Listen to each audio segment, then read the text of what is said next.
જય શ્રી કૃષ્ણ બાળકો, કેમ છો બધા? મજામાં તો છો ને? હું પણ મજામાં છું. તો ચાલો આજે આપણે એક સરસ મજાની વાર્તા સાંભળીએ. વાર્તાનું નામ છે ખિસકોલીની ધૂર્તતા. એક સરસ મજાનું વન હતું. આ વનનું નામ હતું અમરકંટક. એ અમરકંટક વનમાં પીપળાનું એક ખૂબ મોટું અને જૂનું ઝાડ હતું. એના ઉપર એક વાંદરો રહેતો હતો. આ વાંદરાનો સ્વભાવ ખૂબ સારો હતો. બધાની સાથે સારી રીતે બોલતો હતો, કોઈ સાથે ક્યારેય ઝઘડો ન કરતો અને હંમેશા બીજાની સહાય કરવા તૈયાર રહેતો. આ કારણે એ બધાનો માનીતો થઈ ગયો હતો અને બધા એને પ્રેમ કરતા હતા. આ જંગલમાં વાંદરાના ઘણા મિત્ર બની ગયા હતા. એક વખત વાંદરાને એક સસલા સાથે મિત્રતા થઈ ગઈ. વાત એવી થઈ કે આ સસલું એક વરુની ચુંગાલમાં ફસાઈ ગયું હતું. એટલે સહાયતા માટે ખૂબ બૂમો પાડી રહ્યું હતું અને એ જ સમયે વાંદરો ત્યાં પહોંચી ગયો અને પોતાની ચતુરાઈથી એને સસલાને છોડાવ્યું. ત્યારથી વાંદરો અને સસલું બંને જણા પાક્કા મિત્રો બની ગયા. પછી તો સસલાભાઈને વાંદરાભાઈ વગર ન ચાલે અને વાંદરાભાઈને સસલા વગર ન ચાલે. બંને જણા દરરોજ સવારે પીપળાના ઝાડ નીચે આવી અને બેસી જાય અને પછી સાથે વાતો કરતાં કરતાં વનની અંદર ફરવા નીકળી જતા. સવારની ઠંડી હવામાં ટહેલતા અને પોતાના સ્વાસ્થ્યને સુધારતા હતા. રસ્તામાં કોઈ વૃદ્ધ જાનવર મળે ને તો એને પણ મદદ કરતા હતા. કોઈ અસહાય પક્ષી મળી જાય તો એની સેવા કરતા હતા. અને આ જ વનની અંદર એક હાથીભાઈ રહેતા હતા. એ ખૂબ વૃદ્ધ હતા, કાંઈ જ કામ કરી શકતા ન હતા અને ખૂબ દુર્બળ બની ગયા હતા. પરંતુ વાંદરાભાઈની સેવા કરવાનું તો ખૂબ ગમે. રોજ એના માટે ખાવાનું ભેગું કરી અને એને આપી આવે. વાંદરાનો સવારનો બધો જ સમય દુઃખી જાનવરોની સેવા કરવામાં પૂરો થઈ જાય. આ પછી બંને જણા ખૂબ વાતો કરે, ફરે અને પછી પોતાને પણ ભૂખ લાગે. ક્યારેક ક્યારેક વાંદરાભાઈ જાંબુના ઝાડ ઉપર ચડી જાય, ક્યારેક જામફળના ઝાડ ઉપર ચડી જાય. પછી બંને જણા ફળ ખાતા અને ફરતા ફરતા ઘરે આવતા. અને પીપળાના એ ઝાડ પાસે એક ખિસકોલીબેન પણ રહેતા હતા. સસલાભાઈ અને વાંદરાભાઈ આ બંનેની ખૂબ પાક્કી મિત્રતા હતી. એ જોઈ અને આ ખિસકોલીબેનને ખૂબ ઈર્ષા આવતી હતી અને એને તો કોઈ સાથે ફાવતું જ ન હતું. ખિસકોલીબેન ક્યારે કોઈને મદદ ન કરે, પ્રેમથી કોઈને બોલાવે નહીં, બધા સાથે ચીસો પાડીને વાતો કરે, એટલે એની સાથે કોઈ મિત્રતા ન કરે. એટલે કોઈ જ આ વનની અંદર એનો મિત્ર ન હતો.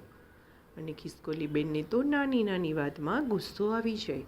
ગમે ત્યારે ગમે તેને આડી અવડી ખરાબ વાતો કહેવા લાગે. એટલે બધા જ પ્રાણીઓ, પક્ષીઓ ખિસકોલીબેનથી દૂર રહેતા હતા. અને આ ખિસકોલીબેન હતા પણ એવા કે કોઈના સારા સંબંધો હોય તો એને પણ અલગ કરાવી દેતા હતા. આવી રીતે વાત કરતાં કરતાં, સાંભળતા સાંભળતા બધા જ ખિસકોલીબેનની વાત ક્યારેક સાચી માની લે. એક વખત એવું થયું કે સસલાભાઈ અને વાંદરાભાઈ બંને જણાની પાકી મિત્રતા હતી. આ તો ખિસકોલીબેનને ગમતું ન હતું. એટલે એક વખત વાંદરાભાઈ પાસે ખિસકોલીબેન આવ્યા અને એમને કીધું, અરે વાંદરાભાઈ, તમને ખબર છે આ સસલાભાઈ તો તમારી પાછળ તમારી ખૂબ ખરાબ વાતો કરે છે. વાંદરાએ કહ્યું, ના ના, એવું તો ન હોઈ શકે. સસલો તો મારો પાક્કો મિત્ર છે. એમને જે મને કહેવું હોય ને એ મારી સામે જ કહે છે અને એને મારા કોઈ વર્તનથી ખરાબ પણ લાગતું નથી અને મને પણ એનું વર્તન કાંઈ જ ખરાબ લાગતું નથી. એટલે મારી પાછળ ક્યારેય એ ખરાબ વાત નહીં કરે. પછી તો આવી રીતે રોજ ખિસકોલી વાંદરાને કહેવા લાગી અને સસલા વિરુદ્ધ રોજ એને વાતો કરતી હતી. પરંતુ વાંદરો તો ઘણો સમજદાર હતો. એની વાત આ કાનેથી સાંભળી બીજા કાનેથી કાઢી નાખતો. પછી એની અંતર તો કાંઈ જ અસર ન થઈ. એટલે ખિસકોલીએ ધીમે ધીમે સસલાભાઈ પાસે જવા લાગ્યા, એની સાથે વાતો કરવા લાગ્યા. એ કહેતી કે તને ખબર છે કે તું વાંદરા સાથે મિત્રતા કરી બેઠો છે, પણ આ વાંદરો ક્યારેક તારો જીવ લઈ લેશે. ત્યારે સસલાભાઈ કહેતા, ના ના ના ના ના, વાંદરો તો મારો પાક્કો મિત્ર છે, આવું એ ક્યારેય ન કરે. પરંતુ આ ખિસકોલી બેનની વાત ધીરે ધીરે સસલાભાઈના મન ઉપર અસર કરવા લાગી. તેના મનમાં વાંદરા સાથે પહેલાં જેવી દોસ્તી હતી ને, હવે એવો ભાવ ન રહ્યો. બંને સાથે ફરવા જતા હતા, પરંતુ વાંદરો પહેલાંની જેમ દિલ ખોલી અને બધી જ વાતો કરતો હતો. પરંતુ આ સસલું કાંઈ જ ન બોલે, કાંઈ જ વાતો ન કરે. એટલે વાંદરાભાઈ સમજી ગયા કે દાળમાં જરૂર કાંઈ કાળું છે. એને એવું લાગ્યું કે ખિસકોલીની આ જ ચઢાવણી લાગે છે. એને તરત એના મિત્રને કહ્યું, જો મિત્ર, હું જોઈ રહ્યો છું કે તારા મનમાં મારા માટે હવે પહેલાં જેટલો સ્નેહ નથી. મનમાં જો સ્નેહ જ ન હોય તો પછી મિત્રતા શું કામની? સારું તો એ છે કે આપણે આપણી મિત્રતા સમાપ્ત કરી નાખીએ અને બંને જણા અલગ થઈ જઈએ. આ વાત સાંભળી અને સસલાભાઈ ચમકી ગયા. પછી ગુસ્સામાં બોલ્યા કે મિત્ર, કોઈ દિવસ પોતાના મિત્રનું ખરાબ ઈચ્છવું ન જોઈએ. પરંતુ તું મારું કેમ ખરાબ ઈચ્છે છે? મેં તારા માટે કંઈ ખરાબ ઈચ્છ્યું છે? વાંદરાએ તરત પૂછ્યું કે તું મને વરુને ખવડાવી દેવાની વાત વિચારે છે? સસલાએ એવું કહ્યું. ત્યારે વાંદરો પૂછવા લાગ્યો કે હું તને વરુને ખવડાવી દઉં? આવી વાત તને કોણે કીધી? હું તો મિત્રની સાથે ક્યારેય દગો ન કરું, આવું વિચારી પણ ન શકું. ત્યારે સસલાએ કહ્યું, મને તો ખિસકોલી બેન કહેતા હતા કે વાંદરાભાઈ સસલાભાઈને ખવડાવી દેશે. ત્યારે સસલું બોલ્યું, જો દોસ્ત, તારે તારી પોતાની બુદ્ધિથી વિચારવું જોઈએ.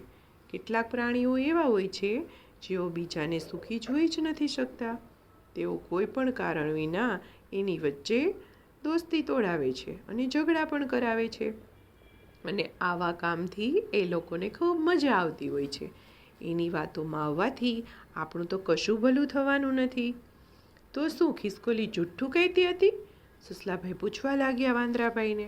વાંદરાએ કહ્યું કે ખિસકોલીએ મને પણ તારી વિરુદ્ધમાં ખૂબ વાતો કરી હતી, પણ મેં એ ખિસકોલીની વાતોને કાંઈ જ મહત્ત્વ ન આપ્યું.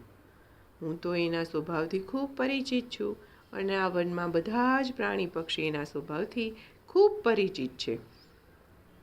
પછી તો સસલાભાઈને પણ હવે ખિસકોલી બેનની ચાલાકી સમજાઈ ગઈ. એ કહેવા લાગ્યો, તું સાચું જ કહે છે હા મિત્ર. બીજાની વાતમાં આવી મિત્ર ઉપર અવિશ્વાસ કરવો એ તો યોગ્ય નથી. એક વખત સમજી વિચારીને મિત્ર બનાવવો જોઈએ અને પછી મિત્રતાને હંમેશા નિભાવવી જોઈએ. મિત્રતાના નામે દગાખોરી કે આવું કોઈ દુષ્ટ વિચારી જ ન શકીએ આપણે તો. તારે મને વરુને ખવડાવવો જ હોત તો તે પહેલાં પણ મને ખવડાવી દીધો હોત ને. તો પહેલાં તે મને શા માટે વરુથી બચાવ્યો હતો? પછી તો સસલાભાઈ તો વાંદરાભાઈના પગમાં પડી ગયા. એમણે કહ્યું, મેં તારા ઉપર અવિશ્વાસ કર્યો છે, તું મને માફ કરી દે. વાંદરાએ તો સસલાભાઈને ઊભા કર્યા અને એની પીઠ પંપાળતા પંપાળતા વાંદરાભાઈ બોલ્યા કે મેં તો તને ક્યારનો માફ જ કરી દીધો છે. હું તો તારી સાથે કંઈ ઝઘડો કરવાનો ન હતો. મારા મનમાં તો આવા કંઈ વિચાર જ ન હતા. પરંતુ તું ભવિષ્યમાં પણ ધ્યાન રાખજે, કોઈ દિવસ બીજાની વાતમાં નહીં આવવાનું. તારે કોઈ પણ ફરિયાદ હોય તો સીધી મને જ કહેવાની. જે બીજાની વાત માની લે છે ને એ મિત્ર ઉપર અવિશ્વાસ કરવા લાગે છે. એ કોઈ દિવસ સાચો મિત્ર મેળવી પણ નથી શકતો અને જે મિત્ર મળ્યા હોય ને એ પણ ખોઈ બેસે છે. હવે કોઈ દિવસ હું બીજાની ચઢાવણીમાં નહીં આવું. સસલાભાઈને બધું સમજાઈ ગયું. સારું થયું કે આ વાત સ્પષ્ટ થઈ ગઈ, નહીં તો હું એક સાચા મિત્રને ખોઈ બેસત. સસલાએ કહ્યું. પછી વાંદરાભાઈ તો જાંબુના ઝાડ ઉપર ચડી ગયા. ત્યાંથી સરસ મજાના મીઠા મીઠા પાકા પાકા જાંબુ નીચે પાડવા લાગ્યા. ઝાડની નીચે બેઠા બેઠા સસલાભાઈએ સરસ મજાના જાંબુ ખાધા. બંને મિત્ર આનંદ કિલ્લોલ કરતા કરતા પોતાના ઘરે ગયા. ત્યારે રસ્તામાં ખિસકોલી બેને જોયું કે મારી તો બધી ચાલાકી વ્યર્થ ગઈ. એ તો મોં કટાણું કરી અને બેસી ગયા કે મારું કાંઈ જ કામ લાગ્યું નહીં. બંનેની મિત્રતા તો એવી ને એવી જ રહી. એટલે આવી હતી વાંદરાભાઈની અને સસલાભાઈની મિત્રતા. બંને જણાએ ખાધું પીધું ને રાજ કર્યું. તો બાળકો આવજો. જય શ્રી કૃષ્ણ. નમો નમઃ.